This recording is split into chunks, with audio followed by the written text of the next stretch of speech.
I'm Faris. And I'm Nazar. So Nazar, have you ever thought if maybe 20 years or 50 years from now, Malaysia keeps on using non-renewable energy sources? I don't know what. Oh my god, Nazar, can you imagine natural catastrophe and destruction? This will happen if nothing is done from now. And that is why we, geniuses of today, leaders of tomorrow, proudly bring to you drone-assisted solar farm.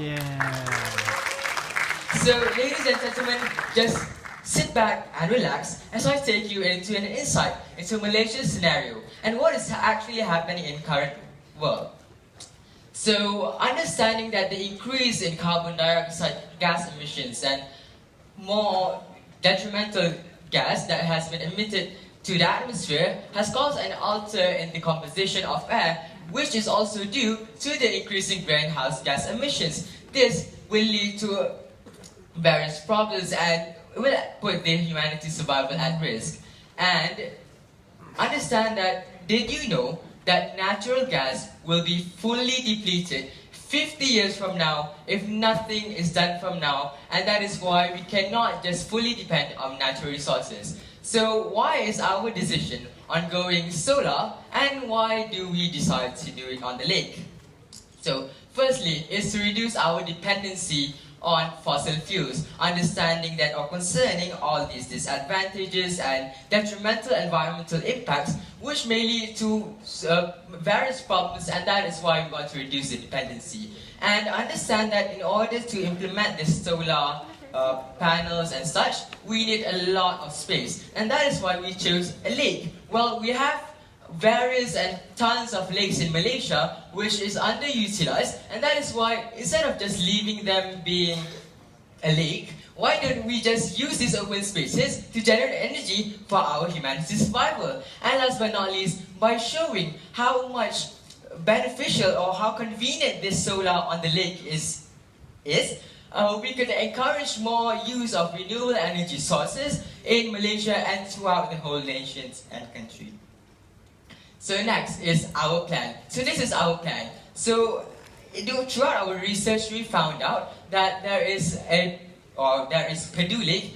Well, this Pedu Lake is actually underutilized, where people no longer use it for recreational use, and it is now used for fishing only. So why not this large Pedu Lake can be used for solar on the farm, solar on the lake, I'm sorry. So after doing some research on this Pedu Lake and how large the solar panel is, all these costs and bills and such, we chose to use which drones and such. So then last but not least, we did some research on to find the proof of concepts to show how much or how efficient our solar on the lake can be with the assistance from drones. So Nazar, have you ever heard about Bakun Dam? Can you tell me this? Bakun Dam, well, if you never heard of Bakun Dam is one of the largest dams in the world, which is located in Sarawak. And why do we want to do a comparative measure here between solar on Pedu Lake and Bakun Dam? It's because we want to compare how much our solar, or our choice of solar, which is also a renewable sources, and also Bakun Dam, is more efficient. Well, let's look at the cost. Basically, we've estimated that about 13 million of the total cost for implementing solar on the lake, which includes the land or water lease, installation, and worker salary. Yes, we did some calculation. I'm being serious. And secondly, being contrary to Bakun Dam, 15 billion, ladies and gentlemen, 15 billion just for building the dam. And not just that, look at the environmental impact, ladies and gentlemen.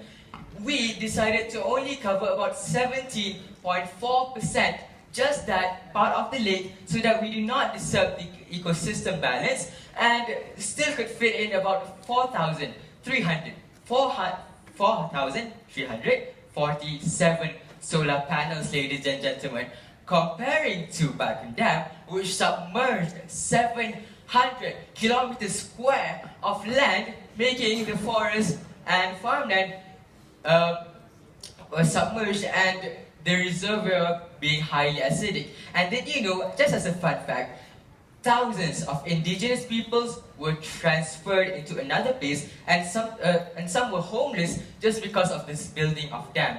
So last but not least, the energy generation, where we discovered that 800 megawatts can be generated using 4,347 solar panels. So now, but how? Which is we use drones, yes, drones. So we have GRIF 135 and DJI Matrix 210 RTKV2. I remembered it. So a GRIF 135, which is a heavy lift drone, the advantages are firstly, can lift a max of 75 kg, where one solar panel is just 35 kg, dual battery set, and water resistant motors right for the lake. And for DJI Matrix 210 RTKV2, it is able to mount a DJI Zenmuse X-T2 thermal imaging camera for sensing and check condition of well solar arrays quickly, and the speed. Well, just the disadvantage is the flight time. So now this use of drones that we decided is firstly for location scouting, where we want to decide accurately where to actually put the solar panels and how includes to measure depth and find suitability to land this solar panel. Panel transport itself, also because we don't want to use humans or ride a boat, bring in a solar panel just to go to the lake. No, we use drones. Very convenient. And last but not least, for panel maintenance, because we no longer need humans to do the maintaining, we have drones. So our proof of concept here is firstly, TCA has produced a drone with 5 imaging camera system, proving our efficiency. Amazon has introduced a drone named Surf that has been delivering food, which proves that transportation can be done. Indoor photogrammetric and stereo photogrammetric SLAM has been demonstrated with quadcopters. And last but not least, University of Aberdeen used drone to map accurate 3D models of entire rock faces, which shows that it could measure depth and do what we have aforementioned. So our conclusion here is solar on the lake is possible if we get assistance and help from the drone. Isn't that right, Nazar? Yes. Yeah. So that is our Thank you for students from SBB INTEGOMB.